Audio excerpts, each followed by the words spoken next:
Hello and welcome, everybody. Lovely to see you all. My name is George, and this is the first stream, the first live show from the Story of the Sound. It's pretty exciting, but also quite nerve-wracking, so do forgive me if there's a little bit of tweaking that needs to go on. Let me start by introducing you to our wonderful guests. In the studio here, we have Alma Negrete. Yes. Did I pronounce your last name right? I just realised as I'm saying it. I've never said it out loud before. It was perfect. Yeah, I'm gonna have to, my Swinglish is gonna cover that up, so it's fine. And to Alma's left, Daniel Nilsson. Very nice to see you both. Yeah. Featured in our recent video about AI music making workflows. We went into the studio together and recorded a AI written song together. Yeah. We're going to talk a little bit today about that experience and also just shoot the breeze. But we're also going to talk to our friend Kyle, who I'm now cleverly going to bring in without screwing anything up. Are you ready, everybody? Hello, Kyle. Hey, how you doing? Really good. How are you? Perfect. Yeah, I'm good, thanks. Terrific. So if everything is behaving as I think it should, we'll be able to see Kyle and hear him. We'll be able to come back to the studio and see us. And even better, you won't hear that echo when Kyle's speaking if I press these buttons at the right time. So we're all geared up. We're so ready to go. It's professional audio operation. So welcome everyone. So nice to see you. And we're going to be talking about the subject of the recent video, all about AI, new tools in music AI, and a bit about Kyle's research. Kyle is a PhD student at the University of York studying AI issues. I think I'd probably better hand over to Kyle to get a detailed introduction, and then we'll come back and hear what Alma and Daniel do as well. Let me pass you over to Kyle for a sort of proper intro. Cool. Hi everyone, so I'm Kyle and I'm a PhD student at the University of York, where I'm studying how we can use AI to model expressive performance, to generate counter melodies, to add variation to layers of music in video games, specifically in cases where you can play a game for 1,000 hours, but there's a 4-hour soundtrack. Like, how do we make it not repetitive?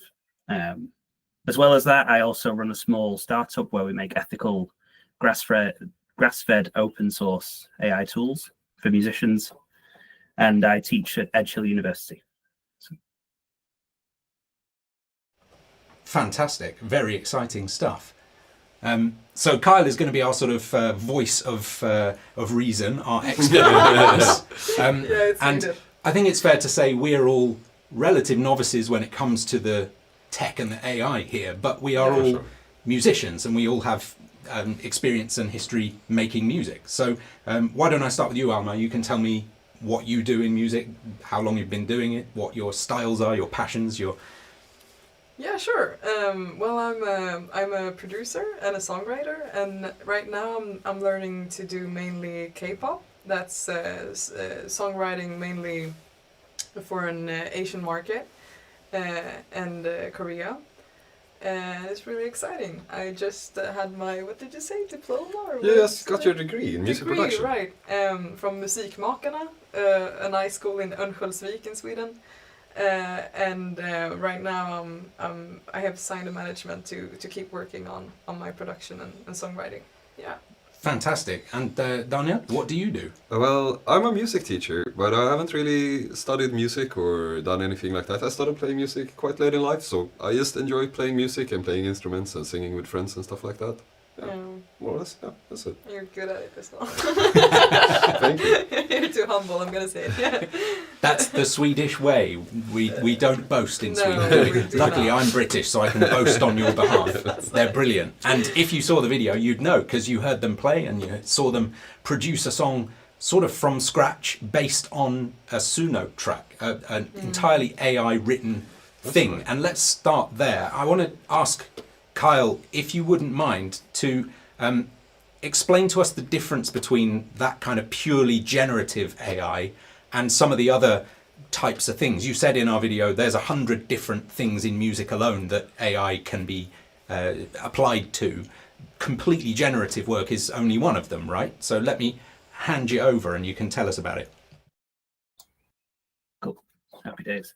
So yeah, there's that's one of the sort of opening lines in my PhD thesis is there's over 100 different musical tasks that we could be using AI for, and that, you know, that includes old-fashioned AI going back like 50 years, or machine learning and deep learning, which is the more sort of recent stuff. And I saw a joke in the thesis, so how do I pick? So I let professionals pick for me. But you can beat track, you can sort of analyze emotional content in sort of voice signals, you can find it in chords, you can do metadata tagging. I think sound designers would be very happy for something that listens to Foley and names the files for them. You can do all kind of stuff like that. It's all auxiliary. It's not just generative. It's classification. It's prescriptive. All these extra things. And your specific area of interest, if I'm not mistaken, is recreating performance nuances, right? So you're building tools that can listen to the way that a musician performs and then apply those subtleties to MIDI. Is that correct? Yeah, that's correct. So it started out as, how do we make generative music in games sound better? Because, you know, the biggest uses of generative music in games date back 10 years. And then I very, very quickly realized by interviewing professional composers that, you know, and in my own experience, because I've been a musician for maybe 20 years, that actually humanizing MIDI is a real pain. So yeah, we can take the sort of expressive nuance, like things like velocity and micro timing adjustments to starts and durations of notes, and we could easily model that onto MIDI and make people's lives easier. And what we did in our video was mainly about generative AI, right? So when machine learning tools have analyzed a data set and they've decided that they understand to some degree what music is, they can then reproduce it by referencing that data set. And that's not so much what you're doing. Or is it the same kind of process, just on a different scale, Kyle? Yeah, so there's a little bit of generative stuff going on in the work that I do. But I try and work in edge cases. So I like to think, where can we see an inefficiency or a problem that a human can't be dealing with? I mean, you can deal with humanizing if you have an assistant or if you use Logic's randomize. But, you know, Logic's randomize is completely random, as the name kind of suggests. Or well, it's called humanize. But the generative stuff I do is more in the vein of, we take human composed music, we analyze all of the layers, so like the bass, the guitar, the drums, and then I attempt to generate counter melodies and then rank them for suitability. So the key idea there is, can we ensure that the generative aspect doesn't damage the human's kind of vision or their creative identity? Like, oh no, is it massively out of key? Like with Suno and Udio, you can tell it what key you want, so it's not going to be out of key. But when you're doing these smaller layers, sometimes it's harder to sort of know those edge cases, especially if you're doing something like jazz. So, yeah. And when we made our song in the video, we were kind of amazed, I think, by how realistic, how plausible the AI created song was. You've been looking at this stuff longer than us, Kyle. So is it true that it's sort of been in the last year or so that this has become so realistic, and is it going to continue to develop in sophistication, or has it been capable of this for a long time and it's just recently become kind of popular in the media? Firstly, I apologise if you can hear an ice cream truck in the background. It's summer in England, which is unusual. But when it comes to like these bigger companies like Suno, Udio, like they're definitely putting out content that is better than some of the content we've been seeing in the last 5 years. But like these LLMs, these large language models, are actually built on an architecture called a transformer. And that was only invented in 2017 in a paper called Attention is All You Need by Vaswani et al. And then it was applied to music in 2018. So like we've only had the technology for less than 10 years to train models where they're actually capable of looking at long-term dependencies. So like, can they see a riff at the start of the song, and will they know to play that in the chorus? Like earlier architectures like LSTMs and RNNs, sorry, there's a lot of acronyms thrown around, but they weren't as capable of capturing long-term dependencies in music. So there is an element where it's like, it's a technological advancement. I think the biggest factor is probably like just the mass amount of data that they've got access to.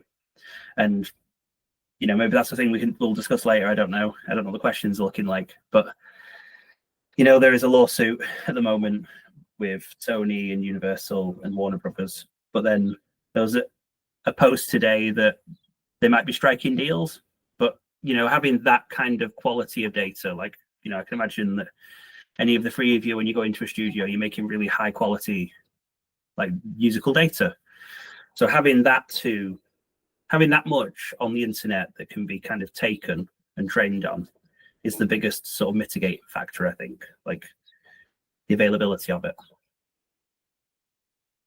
And as you say, we'll probably come back to the issue of how that data is gathered and used and whether it should be in that way. I'm really looking forward to hearing what everyone has to say about that. But I think you're right. Let's save that for later, the juicy stuff for a little later, Kyle. Let me come to you guys here in the studio, and Kyle can go and get an ice cream quickly, and we'll come back to you. We worked together on this song in the studio. You listened to 2 songs before, and I think, Alma, you guessed correctly, and Daniel, you guessed. I was the only one who messed it up. That's right. But no one was really sure, right? That's right. I remember everyone was a little bit like, well, yeah, I think it's that one, but looking back at it now, does it seem obvious for any reason? I mean, I was still talking about, you know, the line, like where there's a like the way the syllables were dispersed, or how do you, I don't know, but didn't sound that natural. Like if you really want to get great at songwriting, you also train the aspect of selecting words that match up with the syllables. And a lot of times, sometimes you do the opposite because it fits, or because of your taste or whatever. But in the most cases, you want it to sound smooth and natural, like when you're reading a poem or something. There's a cadence to stuff, and the cadence was a bit off in the AI generated song. The reason I was so unsure still though was because I've been fooled so many times. Like I've experimented a lot with these kind of stuff when it came out. And I have a dad that's really like, oh my god, you gotta see this, like it's so exciting, and you're not gonna have a job, okay? No, but like it's it's really, yeah, it's crazy impressive for me that has put in a lot of work, effort, time to see them being able to generate this level of complexity. In a way, like, so it's not obvious, but there were signs, but not obvious, no.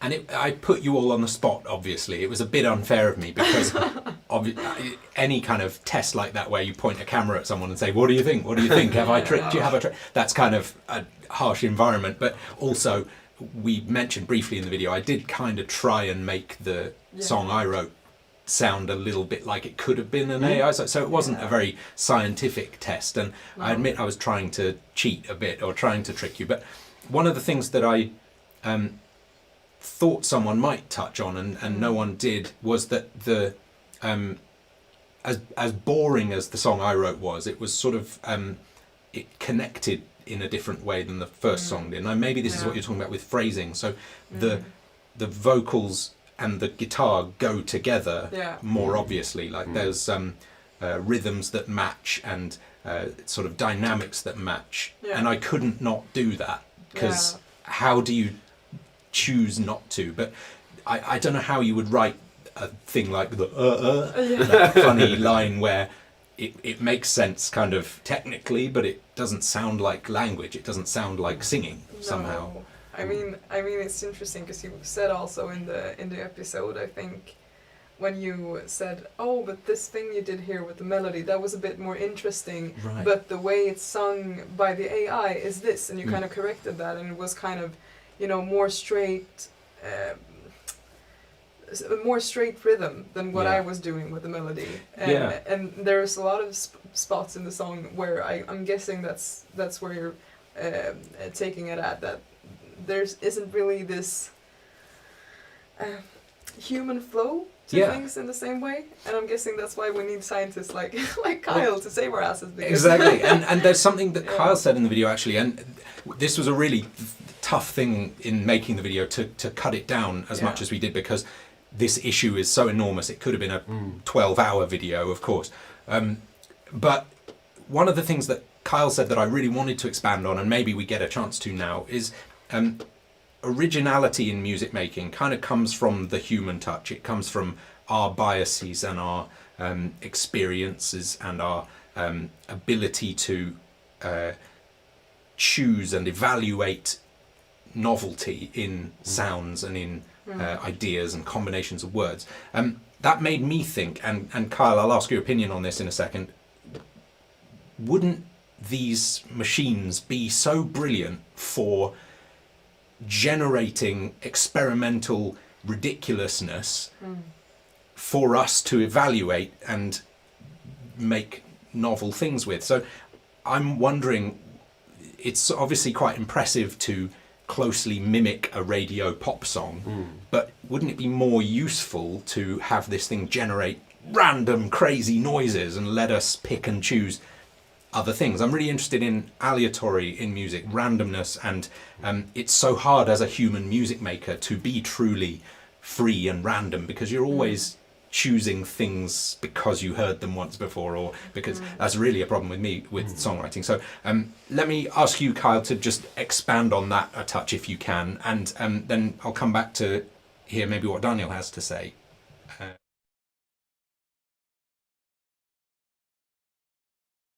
I do think it's quite interesting, actually, because you said it's like difficult for humans to be random. But I was explaining to someone about computer randomness the other day, and computers aren't random, they're pseudo-random because they can't be random. And it's this really weird sort of juxtaposition that humans are probably more random, like more capable of randomness. Like every random decision a computer makes, there's some logic to it. You know, even if it's trying to sort of systematically roll a dice. But there's some really cool tools and some really interesting research. Going to shout out to Adrian Barahona-Rios, who was in the lab at York. He works for Sony now, and he was doing work similar to what I was doing, but he was focused on sound designers for games. But he made a bunch of really cool tools where you can like take a sound, and you know, a sound could still be a musical stem, and you could draw a new sort of attack, delay, sustain, release onto it. And then you could apply other sounds onto that on the top of it and do all these manipulations to get really interesting sort of timbres. As well, Newtone have got a really interesting tool called Morpho, which is kind of like exploring timbres again. There's like quite a lot of research looking into doing that, where you can move away from this idea of music as the way we see it of like Western canon, where most generative AI is trained on music that is available, and that is mostly Western music, so we can get MIDI and XML and WAVs. Whereas if you try and go to other parts of the world, maybe they don't have a way to digitize that, so it's not readily available. Whereas with these other kind of tools, they're just about exploring sound rather than music. So it's quite an aesthetic decision. Absolutely. There's an awful lot of bias in the culture already, and I'm going to pass it over to Daniel to speak a little bit more, because I've just had a candy. Feel free, by the way. You can't offer you any candy, Kyle. I'm sorry to say, not through the airwaves, not just yet. We're working on a tool. But Daniel, as a writer and as a musician, as a creative person, do you find yourself in ruts where you know that you want to do something, but you're not sure how to break out of your convention, your regular voice? I think definitely you work on, that's something you work on your originality and being able to pull out whatever it is you hear in your head, or to break a pattern that you have.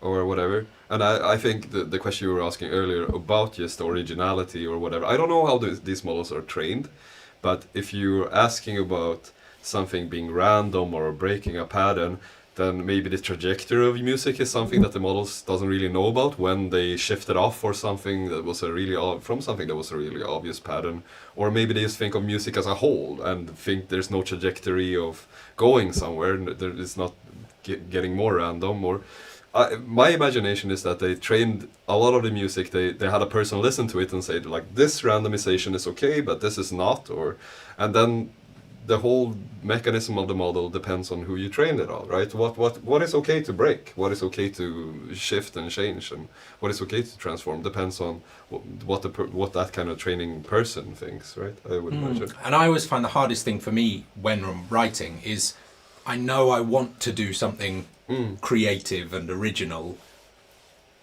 and I don't know how to stop borrowing from the same five Elton John and Guns N' Roses songs that I, and so to find things that make sense but aren't in your vocabulary, your toy box or whatever.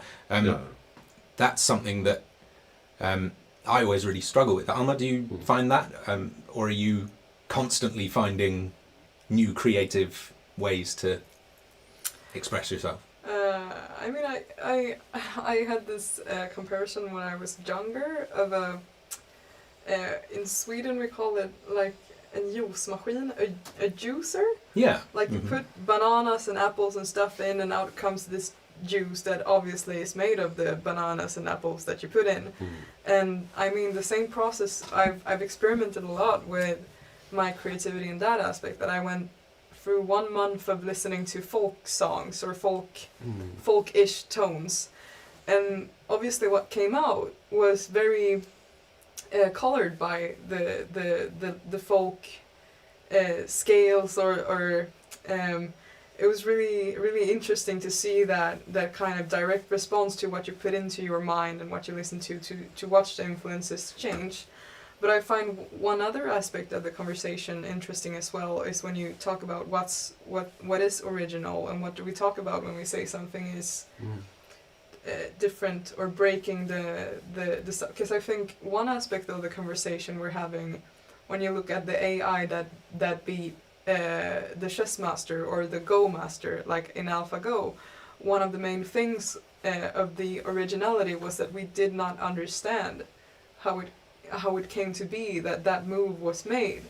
So then there's a question of is the thing of not understanding how someone reaches a point also an aspect of originality, and not just about doing something that breaks the rules? Are we talking about the same thing? And I find that interesting, because I think my mentor, he's really good at using it's difficult to explain for people that don't understand how plugins work, but basically you can put the sound or the instrument that's virtual through a plugin that does something. There's effect plugins, for example, and maybe that effect plugin is meant to bring more dist into something or more reverb or something. But once you create a chain of a lot of plugins, then suddenly the sound that's going through those plugins is really modified. And I found some of the sounds he was creating, that's basically sound design in the end, very interesting and original, because I did not understand how they were made. But once he showed me his chain of plugins, it was like, oh, this makes sense now. And suddenly an aspect of the originality kind of was lost. And I'm imagining that someone from an era where there's only classical music listening to electric guitar, they're like, I've never heard that sound before. And so there's the aspect of like the novelty of not understanding that's also gonna start to evolve once we start understanding some of the things AI do. Maybe never, but if we do, maybe they're gonna struggle same as we do with originality. because the originality is kind of in this box we don't see, kind of. It's like it never, if you're a magician, you shouldn't share your secrets. Exactly. Exactly. Kyle, is there a way to imbue AI tools with some kind of a meaningful ability to experiment and take leaps and to find valuable new things, or is that only possible through sort of calculated randomness, and so it isn't really evaluative? Does that make sense? You can answer first by telling me if that made any sense. Yeah, I think that made sense as a question. It's difficult to say really, because a lot of the interesting stuff we don't see happens in, I was going to say offices, but because of COVID, a lot of people work from home, so in attics and in sort of back rooms. Another colleague of mine at York, he's called Alex Yin. I'm going to say Alex because I can't pronounce his name in Chinese. His entire PhD was about evaluating AI music. So he created like a framework for evaluating it and looking at how novel or actually original is it. And some of his empirical research found that transformers, which, still the underlying architecture underneath these LLMs, it was just taking chunks of training data and reorganizing them and outputting them. And, the thing is, though, big companies, when they do that at scale with thousands of songs, if it's taking a few notes here and there, it's very hard to tell. When you're doing that at a smaller scale with maybe 100 pieces, it's a lot easier to do fingerprints of it and check. I do think I don't know if there is an answer to that just yet. I think the jury's still out. That's the expression I was looking for. But there is a push towards explainable AI, and there is a push in some of music AI research towards explainability of how does it make these decisions? Because it is really interesting. And I think over 10 years ago, someone generated every sequence of notes possible and put it on a hard drive, and they tried to be we own the copyright to everything now, so no one can get sued. And you're just like, no, you don't. And that obviously didn't work. But they were trying to make it so nothing could really get copyright struck. But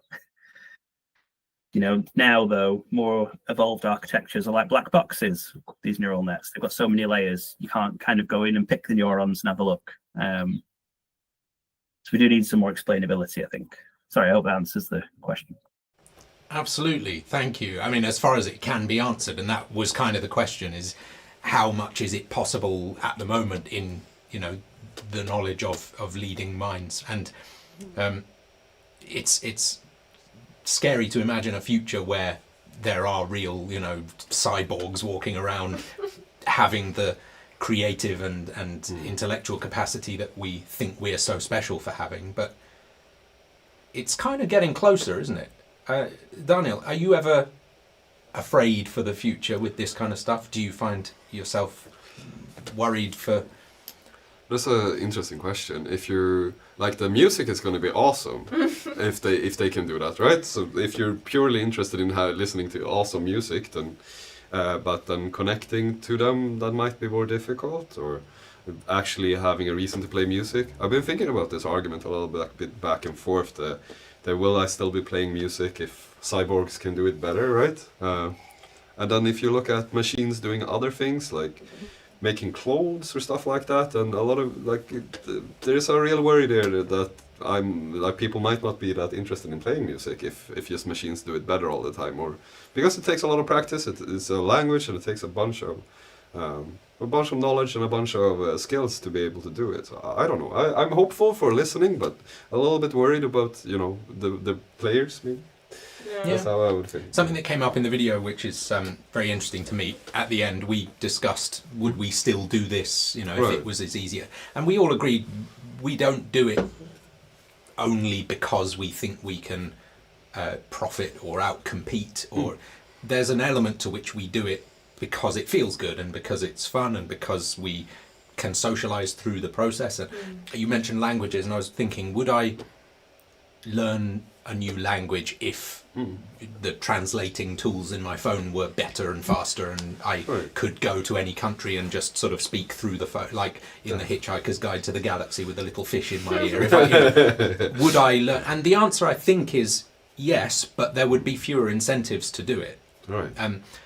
There are great things about learning languages totally individually and internally, that you understand the world in a different way through these slightly different concepts that are expressed. I mentioned in our first episode, lagom, the concept of just rightness in Swedish, and that word doesn't really exist in an encapsulation like that in English. So by learning a bit of Swedish, I've come to understand the world a little differently, and that's great. And I think that's why, or that's one of the reasons why we make music, is because it gives us something totally internally and personally.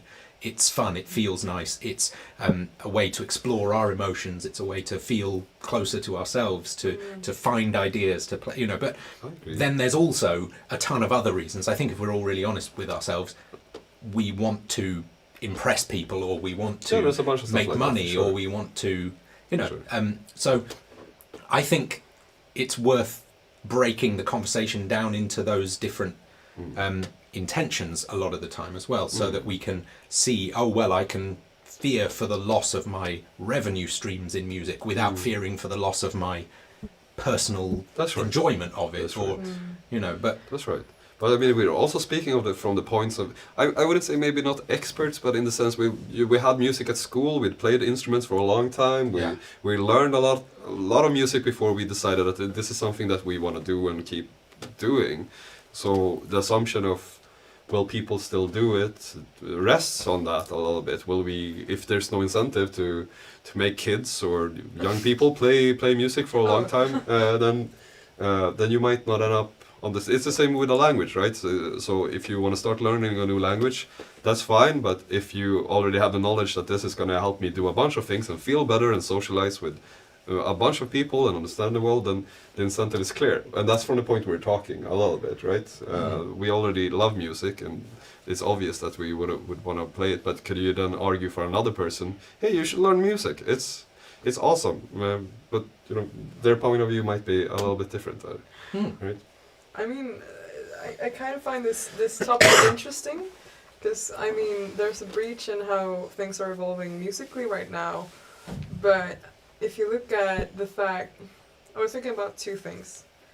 For example, there are a lot of human people that are much better than me at music. Much better than me at music.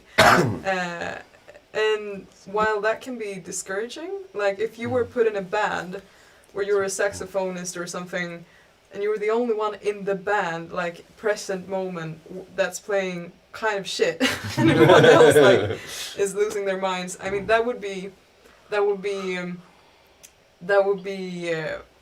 difficult maybe for you to enjoy, but maybe even then you would find a way to enjoy it. The second point I would like to make is the fact that AI has beasted us in chess. This has happened. People are still playing chess, and that area where computers are kind of kicking our asses, there's still, what happened was that there started to exist this kind of distinction between, oh, but this is a computer playing chess, and then that's the computer's move, and they're kind of, we're not even considering, like if a human is a chess master, we don't find them less intelligent or impressive because we're comparing them to the human merits. And I'm thinking about that might in some kind of ways also happen in music, that there are computers or computer songwriters that are much better than humans, but I think we as a species, because we're social within our species, we want to evaluate each other, because as you said, it's kind of a way to impress a potential mate, or a potential friend, or a potential it's a social context. So we're not gonna evaluate an amazing musician less because there's a computer that's gonna play it better, because you can't really, as of now at least, have a true friend group with computers, or a true partner in a computer or something like that. So yeah. I want to just pause now to check out a few comments we've had, because there's a lot of resonance in there with what we're saying here. Wanderlander in the comments says, I'm pretty miserable at making music anyway, and I still do it, despite Right. being bad at it compared to other musicians. I'd feel still you. faff I on a feel you. kalimba if Suno started filling the entire top 40. I'm and- loving this. Katie says, musicians can be influenced by other artists, but there are so many who have such a distinct style on their own that they create through a style of playing an instrument, a production style, or even the harmonies they use. She asks, do we think AI could do that in the future, create its own new styles and recognizable songs? And that's kind of what we were talking about, that if it can find ways to evaluate novelty and to be creative in those ways. But I totally agree, we will still be interested in a different way in music created by our biological fraternity, Right, our right. team, if we're Right. and that maybe will fade in the future as we all come to see the human and machine brotherhood, as a whatever, right? But Right. it's at the moment. I said this. This was another thing we left out of the video, but looking at AI-generated imagery or listening to an AI-generated song, the moment I know it wasn't written by a person, I'm less interested because I can't wonder what they were thinking or why they made those choices. I can't get inside the mind there. And maybe that's sort of pretentious and imaginary, but I think a massive part of what I used to think I was really like objective and clever and removed, and I was only evaluating the actual quality of the work. But in the last 5 years or so, this issue has helped me realize how much I'm relying on knowing a bit about the life story of a songwriter, or understanding their tropes and their norms and how they approach their work. Yeah. Do you find the same? Do you feel less interested in AI generated stuff, even if you can imagine it being technically or creatively very interesting? Yeah, I'm just struggling a little bit with the argument, I would say. So if you take another example, if AI wrote a great book and you read it and it gave you new perspectives, but you knew an AI wrote it, so you can't really connect to the author, would it make a difference? Is what I'm trying to think about here. Because how we experience music is built on our experience with music, right? So we're trained on different scales as kids, and you can tell this by differences around the world, that different kids enjoy different types of music, depends on where they're born and what culture or whatever. So we're not trained on liking AI stuff. AI is trained on making stuff that we, in the West specifically, I assume something like that, enjoys. But once we're trained on AI stuff, maybe that's more interesting to us, and maybe we can, even not relating to it, maybe it doesn't make that much of a difference if it can clearly show us something new or something really cool, just like with a book. I imagine if it really wrote a really cool book, then I'm not really sure, because I don't know the authors most of the time yet. But with songwriting, we're trying to figure out a little bit what a person is like, or what they're thinking, or what their style or novelty or whatever. But in a lot of sense, we don't know the songwriters either. We think we do. We're constructing this idea of them, but we frankly don't. But it's interesting because that's a phenomenon that exists right now with a lot of the artists we listen to. They do not write their own songs. They are the performers, and they're doing it very skillfully so, but they do not bear the responsibility of what they're performing, and their fans kind of don't care. Like they don't. We had a really funny moment happening that once, I can't really drop the band's name or the producer's name, but there was a producer that wrote a really cool song for this cool K-pop band, and then he went on his Instagram, because the song had hit like I don't know how many million streams, and he said like, really grateful for being able to write songs to these blah blah blah. And then the fan base of this band went nuts and said, stop taking credit for this band's music, stop doing like and he was like, I guess like it's the same ungratefulness of like parenting or something. You just do it and like hope for the best, and then you take what you can get.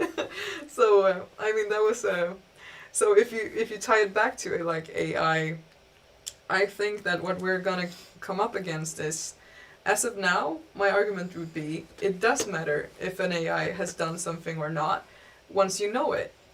But I do not think it will matter, because I think what will happen is that human creators will infuse with AI or use AI to make songs, and they won't be honest with that the AI is responsible for so there's going to be this reverse artistry kind of.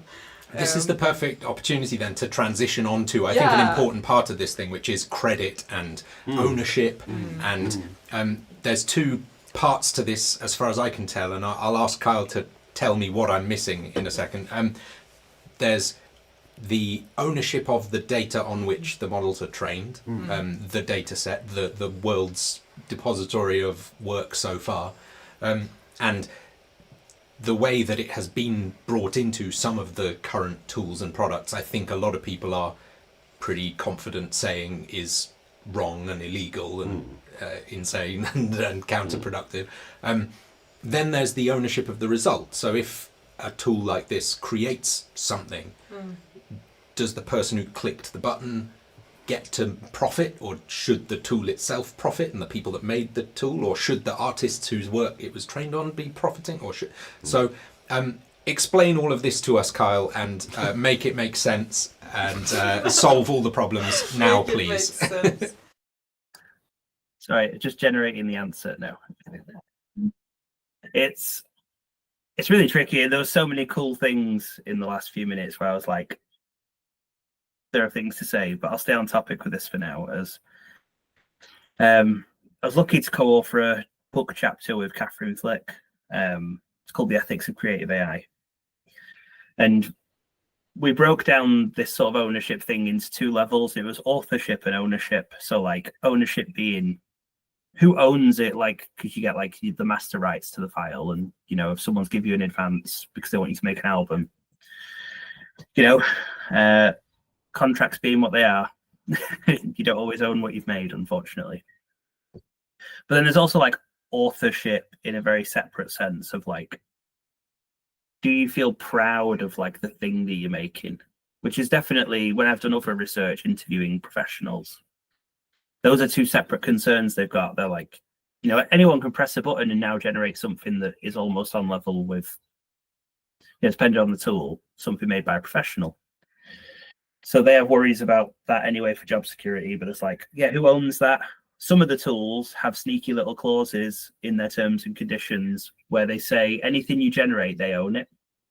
Even though all of that, one of them in particular, I'm not going to name them, but they're trained entirely on open source data that's not in copyright anymore, but they still have a clause where they're like, we own anything that you generate, even though it's trained on mainly classical composer work that is out of copyright anyway.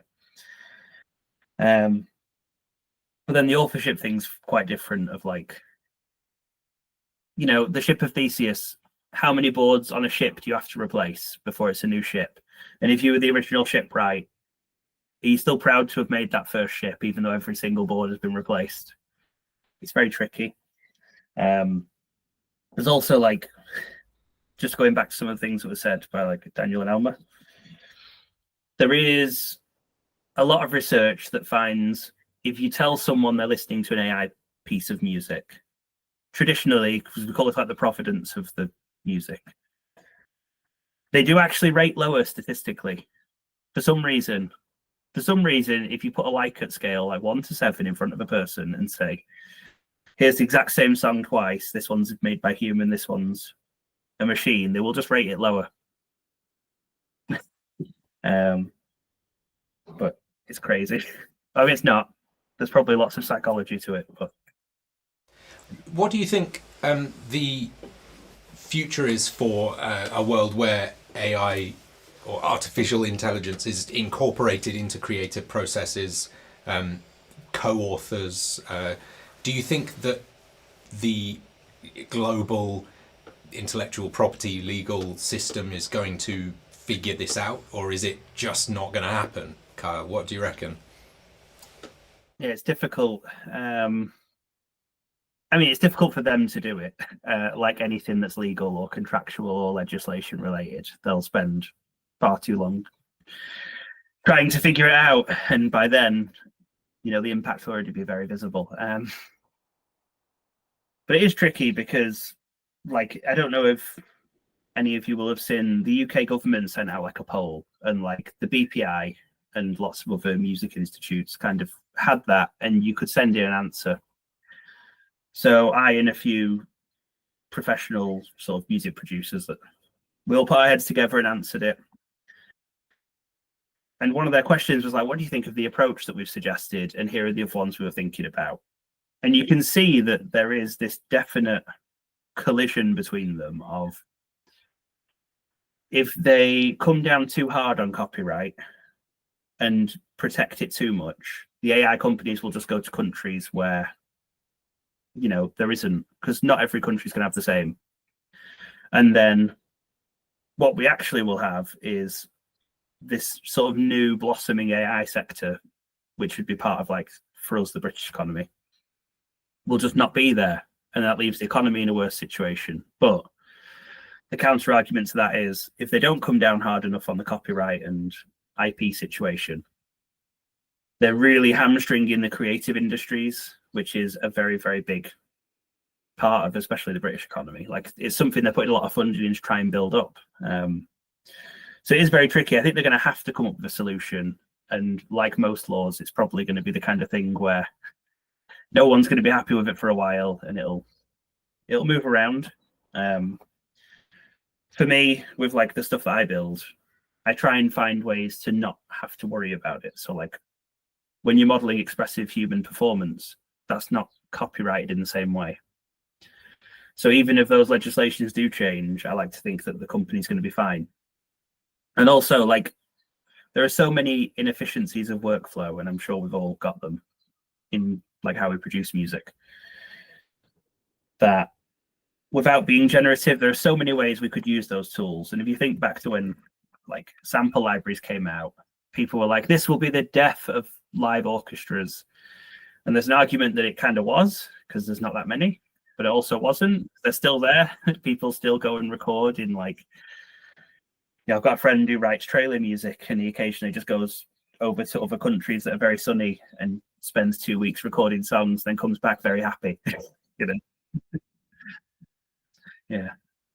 So the thing that I sort of want to ask you then, Kyle, from your position kind of inside the belly of the beast to some degree, what's the prognosis realistically, do you think, for the next 10, 15 years, 20, 50 years with these tools? Are we realistically actually going to see people integrating them to do some of the boring technical work, and this kind of generative froth on the top is going to subside because it's silly? Or is there really going to be that situation with Terminator robots walking around thinking great thoughts and coming up with beautiful songs?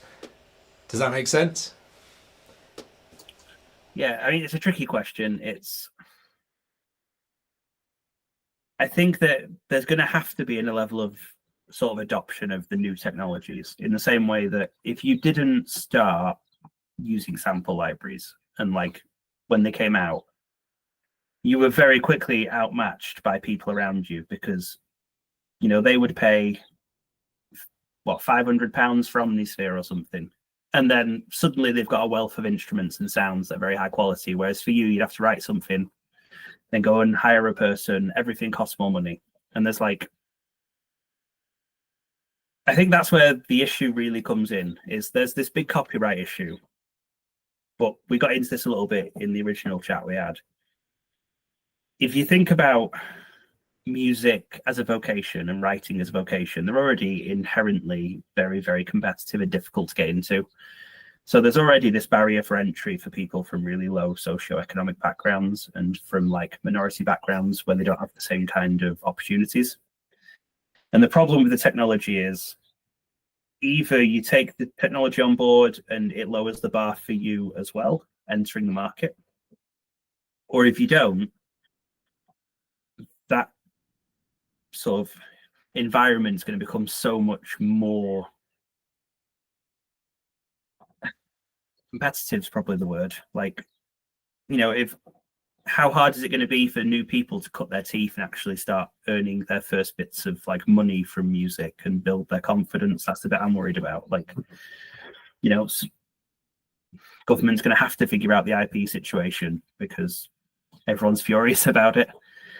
But I'm worried about the social sort of factor where, you know, I'm already seeing people who make their living doing music. They come to me, and I go to a lot of conferences that are just musician facing to have these conversations. And they're already saying like, yeah, I'm afraid, like, should I just start training for a different field now? And that's kind of sad. And it's sad that whereas we've all had opportunities to pick up instruments and, you know, imagine you couldn't get an internship because there's an AI to do all the easy jobs. Well, this is the thing, Kyle. You're talking about people who already have skills and experience. They're feeling worried that they might need to retrain. And for people who are looking forward as young people to a possible career in these areas, it's perhaps even more daunting because, and maybe we can find a little bit of insight here in the studio because I think it's probably fair to say Daniel and I are a little bit on the older side, and Alma's a little bit younger, and has started to enter into the industry, whereas, you know, we probably both have a similar experience of an earlier time where imagining becoming a professional musician was a slightly different thing. Alma, first of all, you're doing really well, it seems to me. You've just said you've gotten this management deal, you're working, do you see it as a realistic possibility that you will make a good living as a songwriter, as a musician, as a producer? Are you anticipating that? And are you seeing challenges from non-human agents in that? And Daniel, I ask you sort of the same thing after Alma's answer. What do you remember of your sort of early years in music? And go ahead, Alma. I think about my chances. I'm kidding. Yeah, no, it's. I do. I 100% do believe that I'm gonna make a good living on what I'm doing. But I'm very aware that there's like a window. Because I'm thinking about like, if I get into the industry, like well and good into the industry in the coming 2-3 years, which is my kind of window in my mind, I think I'm gonna be good, because the music industry is like a lot of industries, there are structures, but the music industry, I kind of compare it more often with an ecosystem than I do with if you look at the structure of a hospital, or if you look at the structure of lawyers or whatever. Then there's a component of you do A, you come to B, and then you reach C, and then you do this. In the music industry, it's a lot of, oh, I know this guy who knows this guy, and you might be a good match to make this music, and then that music piece maybe can go to this guy, who then can take it to this artist, or this brother of an artist who knows. Like, there's so many happy accidents, and the better you get at your craft, the more opportunities you're gonna get, so the more luck you're gonna have. So it matters how high the quality of what you're making is, but the other component is the social aspect of the music industry, which is very, very important, which was very taunting for me, because I'm like, I was not that socially talented when I was like just a few years ago, and I'm still not, but I'm kind of making it work with some quirky tools I have developed. But I'm thinking that my approach to get into the music industry, it's a lot about building a family in the music industry. So now with my mentor, we have spent a year, and with our musical complex, there's a corridor of maybe 7 to 10 people who we have built close relationships to. And this is an aspect of the industry that maybe isn't as talked about when you talk about AI, because it matters. Like, it's the thing with, if you look at the labels really high up, for example, there's a label called Champagne with the producers like Tommy Brown, who has made a lot of Ariana Grande's music, like Seven Rings or Positions or stuff like that. Now, they also have built a family, so there's this hierarchy of like, oh, I know this guy, he's a good guy. He's also very talented. But then there might be 100 guys that are as talented, or maybe even more talented. But these higher ups do not have relationships to these guys. In the same way that they may not be able to create a relationship to an AI tool or an AI creator of music. So my kind of window of opportunity is kind of based of how long will these social hierarchies last until the switch is of engineering, like the people who engineer music start to create their own artist or their own connections directly to the artist who's performing. And I'm thinking that this might take maybe 5 or 6 years at the like, I'm hoping at the minimum 5 years. So I'm guessing that if I become good enough, create connections fast enough, and start releasing music, then I'm gonna be able to make a living out of it before the shift. But if I wait too long, then I might be screwed. Yeah, because you'll already have established your social value, network, right? And as do you well think as skill. do you think that the tipping point comes when it's that much cheaper and easier to use a AI tool that it isn't worth the extra effort and expense of going to a friend? Or When you have replaced all the parts, that's when the switch becomes very like palpable. How do you say? Like very palpable. Palpable. Yeah. When you have replaced the artist, that's the one that, for example, there are virtual. Like if you look at Gorillaz, for example, they're a cool example. Yeah. They're not a like band in the sense that we think of originally, maybe, but they work. Like they do not. They're a virtual kind of goofy band idea. Once AI start creating enough of these artists and bands that are successful, then you have replaced the kind of the message out to the listeners. And once the listeners start creating relationships to these virtual artists, that's when we're truly fucked. Like that, because then you don't really have like the top. How do you say the peacock at the top that can say that, oh, but I prefer human creators. I prefer these and these. Then the food chain has shifted. But until there's like a myriad of very good virtually created artists, I think we're still good for a couple of years. But then so follow-up questions. Do you think, if you imagine yourself 10 years from now trying to start like you are, do you think it would be impossible? And second of all, do you see yourself running out of road in 10 years and not being able to make any money anymore? Or do you think once you are in the industry, you're safe? No, I think that people say, I'm starting with the first one, like if I would start in 10 years, I like not looking at climate change and all the shit that's gonna go on, we would have a situation where I'm gonna approach it very differently. Yeah. Like we're gonna have a situation where I'm gonna go into the industry thinking about, how could I create an interesting virtual artist? Sure. And what would that artist sing for? What kind of music? What kind of genre? What kind of edge would that brand have? Like that virtual artist. I would be thinking more cinematically. I think that you would approach it from that standpoint, like with prompts and how do I make this eye-catching in an other form of internet, like whatever's gonna go on in 10 years. So your creativity shifts into another space, but it's still there and you're still applying. It would be more of an, it's interesting because A&Rs, like the artist and repertoire people, who are kind of viewed as the bureaucracy people who select music from the creators.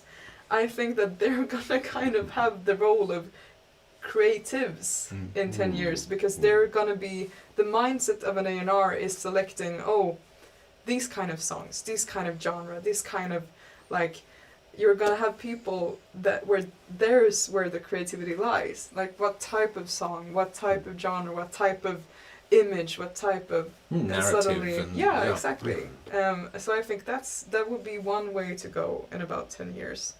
if I were to start. And me personally, I don't know where I'll be. I'm hoping to make a shit ton of money in those 10 years. So I might be okay either way, I'm thinking. Excellent plan. Yeah. That was my plan too 20 years ago, and maybe you can reflect with me in the same way, Daniel. When you were younger and you were playing guitar and you were singing and you were presumably looking up to other artists, what was your vision of the future of music making, and what were the challenges you considered? Presumably not AI taking your job. Right. So I started with music pretty late, so I didn't have the teenage kind of experience with that. So I was 20 something when I started playing guitar, and I was kind of fearful in thinking that this might be something that I can do for money or whatever.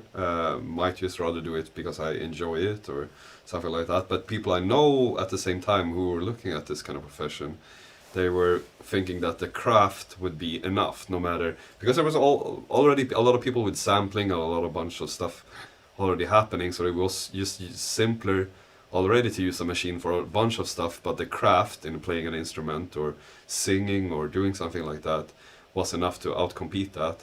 So that's a very obvious difference, I would say then. So now we're not so sure the craft of being a really good guitar player matters that much, right?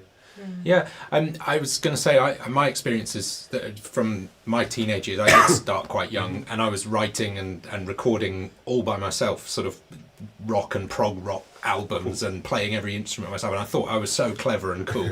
And I now realise that even then I was making music in a very old-fashioned way for that time. And you described, the people using samples and people working in more modern ways. I think my problem then, I thought that I was competing with other people like me, but I didn't see that actually I was already 20 years behind. Right. And I think the thing we all have to do if we want to succeed in these fields, and that will continue to be the case as you predict the future, Alma, in 10 years there'll be a different set of competitions to have. But you have to try your best to actually understand the competitions that you're in and the parameters that you're being judged on. And I made a lot of mistakes with my music. I don't regret any of them. I enjoyed myself a great deal, and it was cool and all that. But if looking back, if I could talk to myself then, I'd say, dude, this isn't gonna work. You think that everyone's just gonna listen and go, wow, so deep and cool and clever, but that's not gonna happen. But it wasn't because I was competing wrong with the time. I was unaware of what the issues were, and if nothing else, maybe the visibility of this sort of this conversation will help lots of young people coming into creative industries to understand that, as you said, Kyle, you've got a choice to either lower the bar to entry for yourself and kind of compete on the playing field that exists, or you don't have a chance, maybe. What's your experience as a musician as well, Kyle? And do you think Alma's analysis of the future for creative people is kind of correct? Yeah, I'll start with what Alma was saying, because I thought it was really, really insightful. It was very interesting. There's like a lot to it. It's interesting how even if we forget about AI for a second, like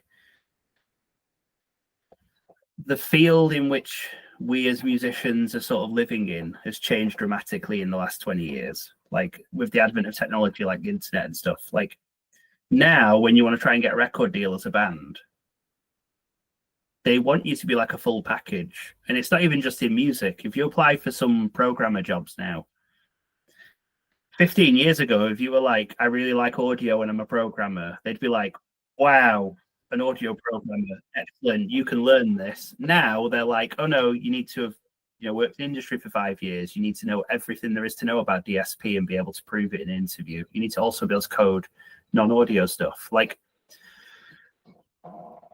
kind of, it's weird that as the barrier for entry to music is getting lower, the barrier to entry at the top end just gets higher, so the division gets wider and wider, doesn't it?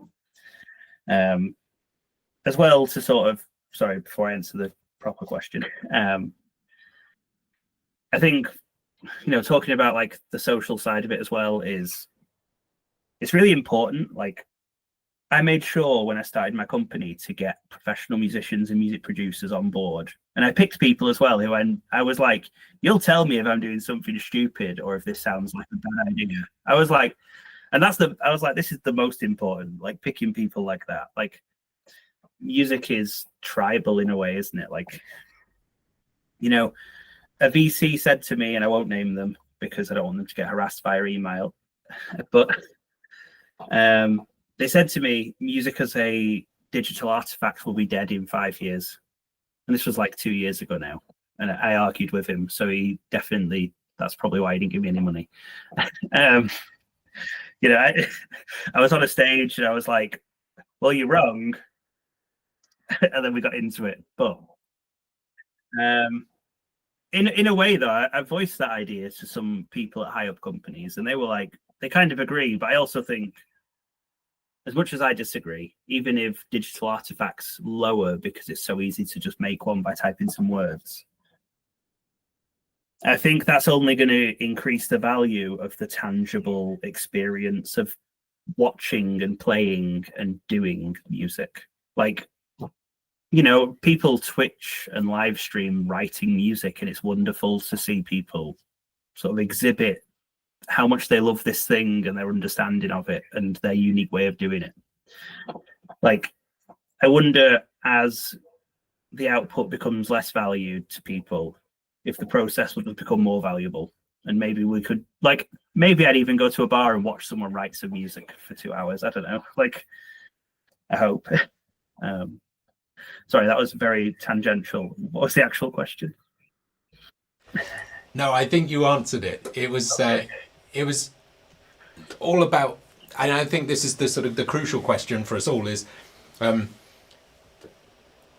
what are we going to be doing with ourselves in regard to this stuff in a year's time, in 5 years' time, in 20 years' time? And I don't think the answer is that we're all going to be bros clicking and prompting, and we're never going to touch instruments again, we're never going to sing again.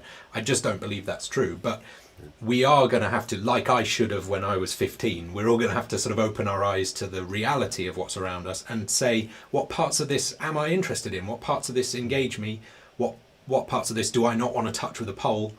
And I think knowledge is power in this, obviously, and the more you understand what's out there and what's available and what other people are using to get ahead, the better chance you have of succeeding on whatever terms it is. We talked about the different things, whether it's financial success or impressing other people's success or just having a good time success.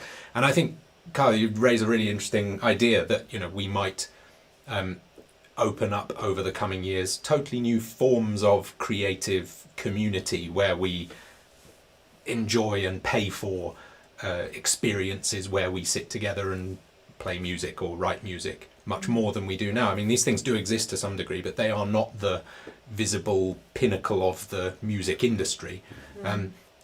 Songs on the radio and to some extent live tours are, but maybe in the future workshops and performances and retreats become much more valuable. I mean, Jacob Collier announced a sort of a retreat or a sort of camp a while ago, and it was incredibly expensive, and I'm sure it will be incredible and ridiculous, but the sort of parasocial thing has already happened, I think, with social media, that we expect to socially commune with our artistic idols. Maybe we slowly, over the course of the next few years, start to blur the lines creatively. Jacob's an interesting example because he's already using audience choir as part of his thing, and he's engaging in very different ways, putting out songs for you to harmonise or sing along with on his socials. And I think this is already happening. We're starting to see that, as you say, Kyle, maybe the output, the song, the record, the performance is less idolised, but the communal enterprise is always valuable. It's always going to be valuable, isn't it? And maybe it has its time in the sun coming up. Yeah, I mean, I want to believe so as well. I kind of, in a way, in a way I do in the same as when you do the argument, like if you look at an artist like an artist, what was that kind of? Yeah, an artist like Hozier, for example, or someone that puts a lot of effort in recording live and or recording real instruments or recording like his voice well. That is, he's having a lot of commercial success, even though he's not doing it the way like a lot of other commercially successful music is going. So I'm not saying that the stuff that's going to be created by AI is going to wipe out all else. I'm just thinking that there might sadly be, for me at least sadly, be a shift from like where the main commercial success is. Not that it's going to eliminate, but that the main commercial success might fall upon stuff that's created by AI simply because they can create such quantity. Like if you get to a point where we're already at a point where they're starting to create videos that I can still kind of tell if it's AI, but it's getting really hard. And it's getting to the point that we have actually bigger issues of like who said what, which politician said what and whatever. That's going to be the main like catastrophic nuclear issue. But I mean, when you talk about music, it's relevant as well because we're not going to know, like there might come a ginger-headed mix of Ed Sheeran and Hozier kind of type of guy who has a lot of interaction on social media, who harmonizes with people or makes music or stuff like that, and then suddenly you find out that, oh shit, that this guy is not real, or this guy is generated, or you never find out, you just don't find out. But then you find out that the true music and magic was the friends you made along the way. Like, the community itself around that artist was what was important, not the artist themselves. And maybe that's more interesting and more exciting, and or just different, just a progression away from. Because when I was a kid and I was listening to all 70s music from my dad, it was all about the superstar idol musicians. It was about Pink Floyd and David Bowie and these kind of Michael Jackson, major multi-million selling artists around the world. And the democratization of the industry in the last 20, 30 years has made it so that there is a much larger number of much less sort of deeply injected artists in the world, I guess. And in some ways that's good, and in some ways that's not so good. But it's just different, and it changes. And I can imagine that over the coming years and decades, things will change, and some of those things will go, oh, I really think that sucks and I miss it, and bless you, prosit. But the other thing is that we'll find stuff we never knew that we thought was cool. I agree. Like, until we do. I mean, but this is an argument you can make for this time as well. I mean, if we find out tomorrow that all our favorite artists are AI generated already, it's the argument is I'm not sure it's an argument that will shift in its essence. Like what it rather puts the focus on where we do put the value of essence. Like it's interesting that all these things are happening, because it kind of in the end makes us examine ourselves and why we enjoy stuff and what's important about it. And I was thinking, when I jumped way back in the conversation about this IP stuff you were talking about and the legal issues that we're experiencing, I want to say very clearly that of course as a creator you should get paid and credited for the work you do. And now I'm going to take the side track that's going to nuke me by everyone I know. No, but like if you have a situation where an AI creates something and a human takes credit for it, but the AI at one point becomes like its own agent, or I don't know what's going to happen with like, will we have cases where like the AI is trying to claim ownership of something that a human has like claimed is theirs? Like we're kind of verging our way to a shithole. This is what I'm talking about, when I'm sure there's going to be stuff that we think, oh my goodness, that's terrible, and complicated as well. And again, maybe Kyle can give us more insight into those kinds of possibilities. But I I do think we're all going to have to try to find the positives, like we always did, and for our own sanity and for our own good. Can I just take a second to ask the folks at home who are watching, thank you very much, by the way, for sticking with us. We're going to carry on for another 10-15 minutes maybe, and then try and wrap it up, although we could go on forever. If you've got anything to say, if you've got any questions for us here or for Kyle, please leave them in the comments, and we'll try to get to them before we go. And otherwise we're gonna, oh, something's just popped up, you see instantly, it's like magic. But let's swing over to Kyle just while we give you a chance to type a few questions in. And Kyle, what do you think is the kind of worst case scenario? What are the outcomes like that, that legal entanglement that Alma described, that we should be vigilant for? Ooh, that is tricky. See, as someone who, like, I started playing like when I was like 11, and I only started programming like 5 years ago. So I'm very, very firmly in the artist camp over the AI people. Although it's not that clear cut. You know, maybe 20 years ago, people were just programmers and they were like, dude, some music could be cool. Now, a lot of my contemporaries and the people I've met doing music AI have spent their entire life doing music, and then they got into programming, or they've done both at the same time. But so it's not really two camps, is what I'm trying to say. But like, I support the idea that we as artists need to be able to kind of be protected, and our IP needs to be protected. I think the worst case scenario, and slightly worried about it because there was some news on Music Tech UK earlier that, you know, those big labels are now talking about having a deal with the big AI companies to license the material, even though they're suing them currently. You know, that's the bit I'd be worried about. Like, worst case scenario, in my opinion, is legislation doesn't evolve, it just doesn't consider it. And then while, yes, the AI sector might sort of flourish and make lots and lots of money for our respective countries, I think that will have a catastrophic effect on the sort of artistic individuals in the coming decades. Like, I think, yes, we love the process, but I think people are also, you know, the economy is not necessarily getting better. I don't know about in Sweden, in the UK at least.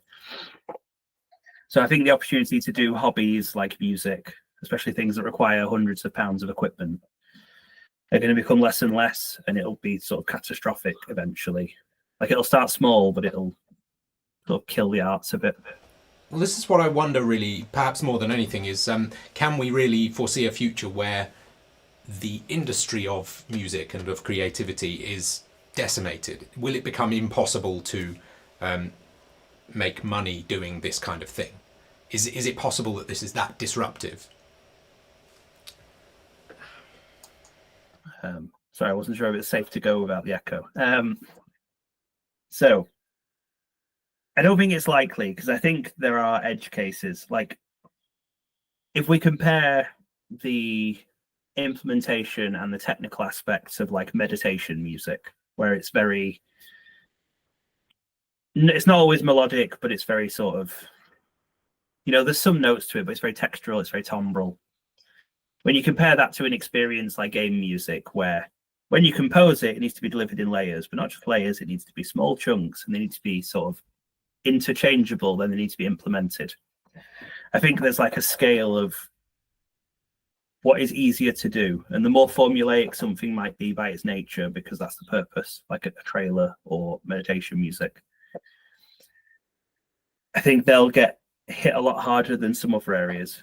Like, it's easier to generate a pop song than it is to generate acid jazz, or I'd say gent, but one of my favorite YouTube videos is this 12-hour of generative gent, just because it's, you know, it's it sounds like all the bands I like, and it's got no vocals, so it's great for background when you're writing and doing stuff. But, you know, there is ethics to it, though, isn't there? But yeah, I think stuff that's less widely available, though, like genres where people aren't putting out as much of it, it's harder to train generative models on that kind of stuff.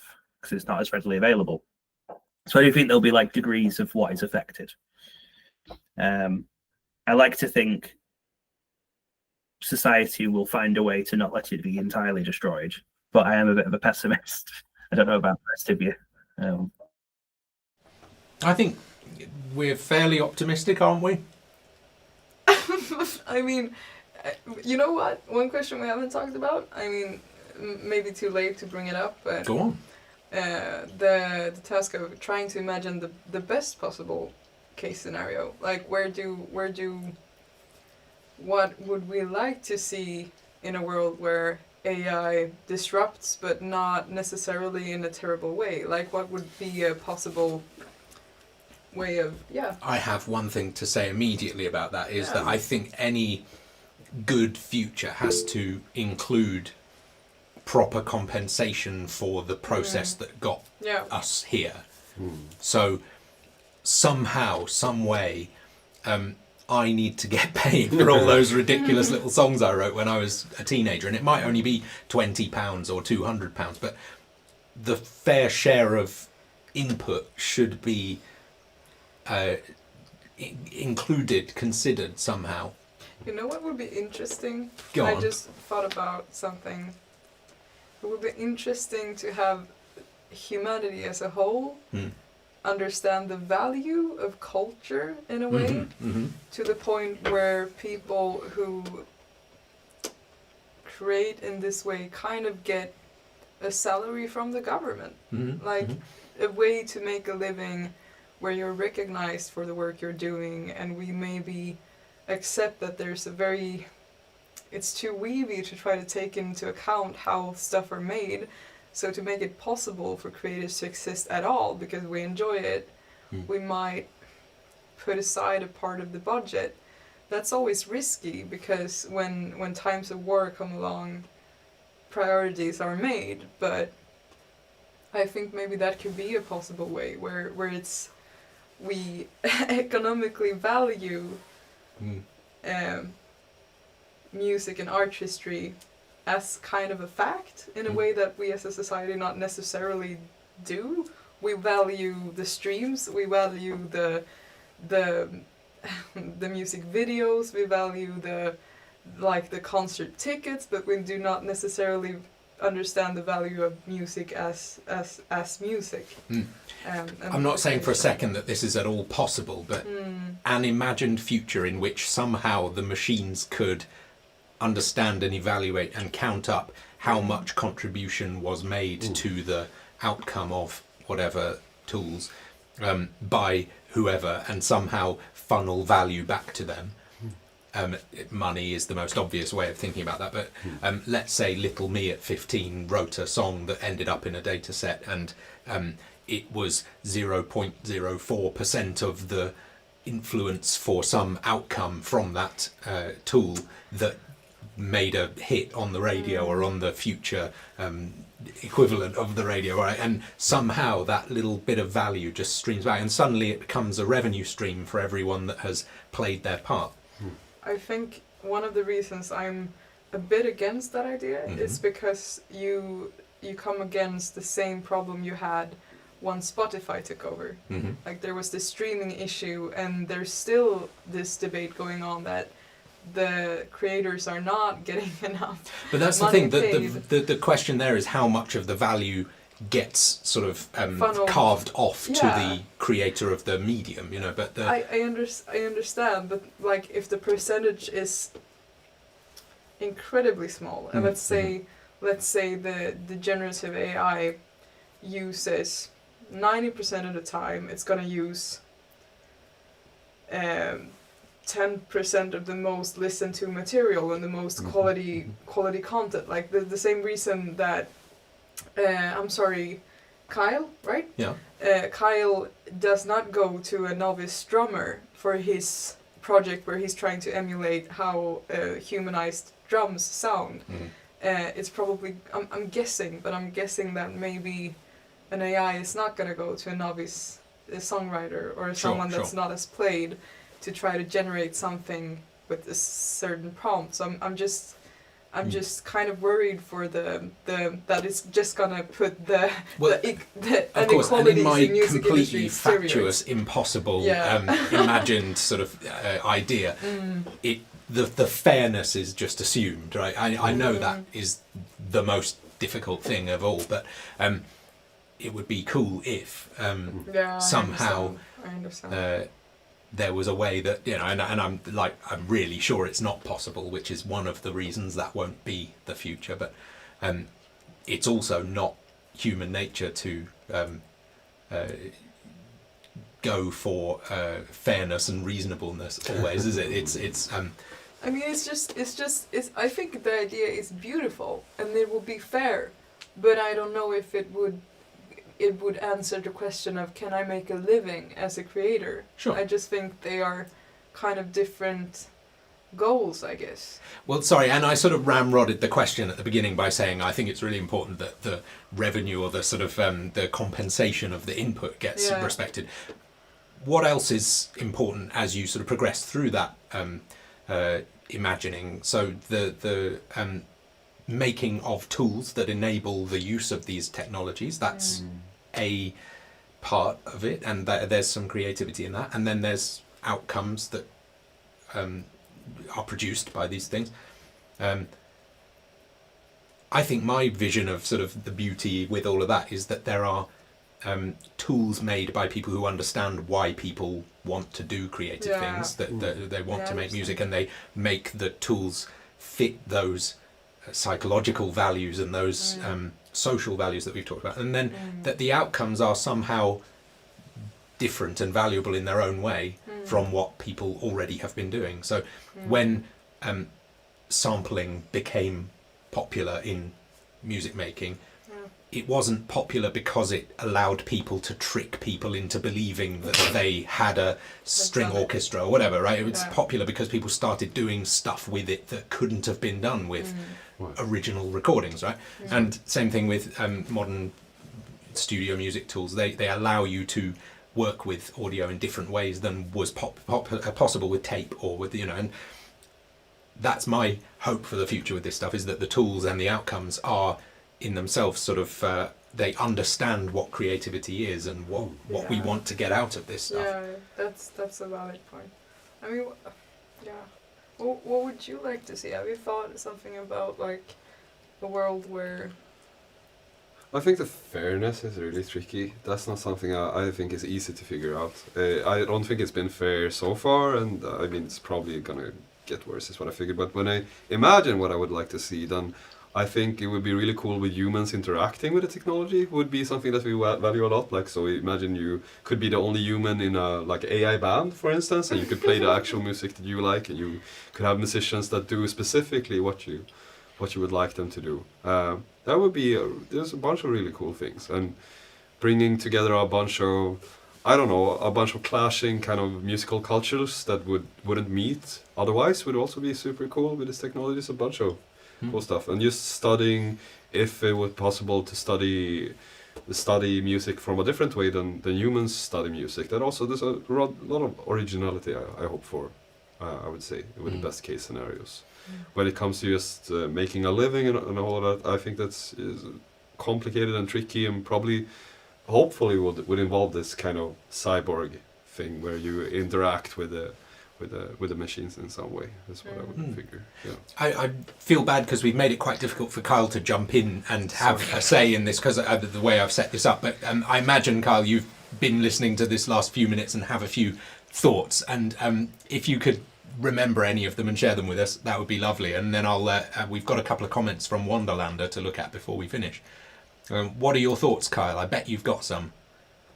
Cool. Yeah, I don't want to seem like I'm talking about my own company too much, but we've kind of done this. We're doing this thing where if we get people in to specifically model their style, they're getting a kickback on every sale. And it's like, I'm hoping more companies kind of do that, because there are bigger companies like Suno and Udio where it feels like they've built a business solution, doesn't it? Like they've looked at music like music's a problem that needs to be solved. This costs businesses money. Whereas smaller... Sorry, Kyle, can I just interrupt to ask you to just explain a little bit more what you mean when you say that you bring in an artist and they get a kickback? There's a sort of a pretty cool ethical business case there, isn't there? Yeah, so we've not been bringing people in yet. We're still doing the generalized model. I've got a graphic designer and a programmer on board at the minute, and we're getting the first product ready for like Christmas time, which is basically just a super humanizer, but it's got a nicer name than that. But I'll wait until I reveal that on LinkedIn. But yeah, I've basically, anytime I go to an investor, I'm like, right, this is what we're doing, but I want to pay the people that we model off a percentage, because it should be win-win, and technology can be win-win. So if we can't afford to fly someone out to our own studios to record drums for us, we'll say, I don't want to use any names, that drummer's not making money off us. Is it Ringo? No. Yeah, it should be, maybe. No. But, you know, they're not making money off us.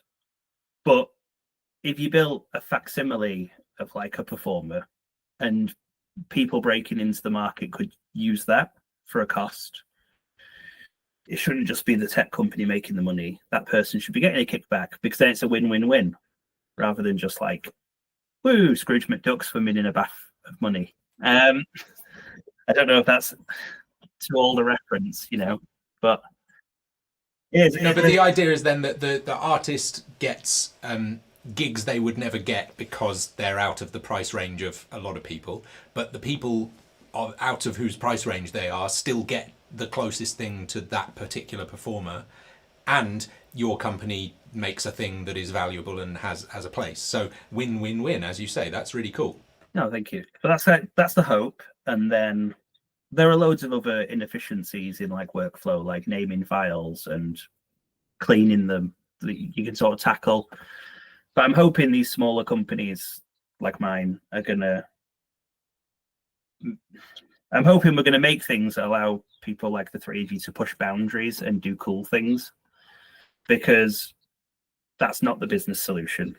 Like you have to build a business that is profitable to make it now. Like that's just kind of how it is. But it's very much about doing the thing that you love and that's really fun and cool. Whereas that's different to like some of the bigger companies, isn't it? Where it feels like, you know, once you've got some venture capital back in, unfortunately, a lot of the time there's this push that 10% more turnover every year, and like, how do you sustain that? That, you know, there are already ways for us to analyze generative output and sort of attribute it to training data. I do think there's a problem. There are some fairness issues, though. Like, I mean, that's an interesting point that's been brought up. Like, and it's especially difficult because, say, like with your songs that you did for the episode, you know, you're definitely influenced by particular artists. So it's very difficult to say, if it looked at your song, do we attribute to you, or do we attribute to the person you've probably taken 0.5% of their song? And it becomes this massive jigsaw of actually, it's like the Spider-Man's pointing at each other, like it's this.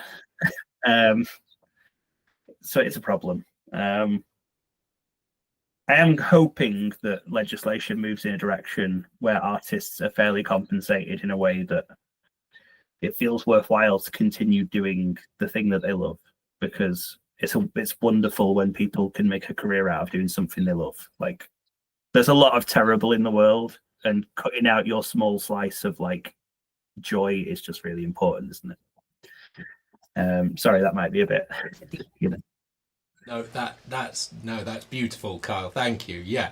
No, and I think that's what we're all looking at. This is what I mean when I say we've got to find our ways forward with this stuff and try and engage positively with it, rather than just sort of hoping it doesn't really exist, or refusing to talk to anyone who goes near it. Or, you know, it's still amazing. After a few years, there's still people who, if you post, like we have a video with AI in the title, they won't watch it, but they'll say, "You suck, I hate AI." It's like, well, you're just scared of the the word there, you know, and that's not a way forward, is it? No, I love that we are able to sit here and chat and positively engage with the ideas and maybe learn a little bit from Kyle. It's been a real pleasure talking to you all. I said I was going to get just to these comments from Wonderlander. One here, Alma has a greater sense of strategy about her career than I'll ever have about anything in my life. And also, maybe the AI overlords will pay us in exposure. All good points. Oh my God. With those things in mind, let me just whip around everybody and ask, I'll start with Kyle, where can people find out more about you and your work, Kyle, if they wanted to learn a bit more? Where should they go? What things should they search for? So at the minute, finding me on LinkedIn is probably the best place, because I used to be very Twitter active, but things happened. Near enough the entire game audio community left Twitter. So LinkedIn, my company is called Co-Creative Technology, because the idea is, you know, you co-create with AI. Let's hope that we get the branding right. But the website is terrible at the moment, so maybe don't search that just yet. Find me on LinkedIn. The new website will be up in a month or so. It's just spinning plates when you've got a kid and a job and a company and a PhD to finish. So that's probably the best place though. That's the way it goes, isn't it? Yeah, so that's Kyle Worrall with 2 R's and 2 L's, and go and find him on LinkedIn. What about you, Alma? Where can people hear some of your music maybe, or learn a bit more about you and what you do? As of yet, nowhere, but in a month, you'll know. I'm kidding. No, I'm kidding. No, I mean, I'm doing this. Since I just signed with my manager, we're in the process of finding a good label to have a contract. So it's a lot of like bureaucracy stuff that needs to fall in place to be able to create a brand. So as of yet, nowhere. But cool. Yeah. Nowhere on Hopefully social soon. media people should come and find you. I actually have nothing. No Instagram, no nothing. So You're it's old school, you're new school. That's incredible. That's why I put a lot of weight on the social interactions actually, because I'm making it work in a very weird way. So that's the answer. Come and find her in person if you want to talk to her. That would actually be preferable. Come visit Lead Shopping. Yeah. Daniel, what about you? Do you have social media? Yeah. No, it's the same. It's the same. I also don't have it. But we were thinking of doing something soon, right? Yeah. Yeah, maybe YouTube in a month or so. Oh. Yeah, something like that. With Really old-fashioned music. Excellent. If you like retro. I'm kidding. Cool. With AI. No. And of course, if you like videos about music and music tech and audio and all these kinds of interesting issues, you're in the right place already. Just subscribe to this channel, The Story of the Sound, and click like on the video and do all the things that make the algorithms like us, and we'll be really Click grateful. subscribe and comment. Exactly, well, that's what she said, yeah. And you'll be looking forward, I hope, to our next episode. It's coming pretty soon. So hope you had a good time. We certainly did. Thank you again, Kyle. I'm just going to put you on screen quickly so you can wave to everyone or something, whatever you feel like. And we'll say thanks very much for watching, and goodbye. We'll see you again another time. Yeah. Bye. Goodbye.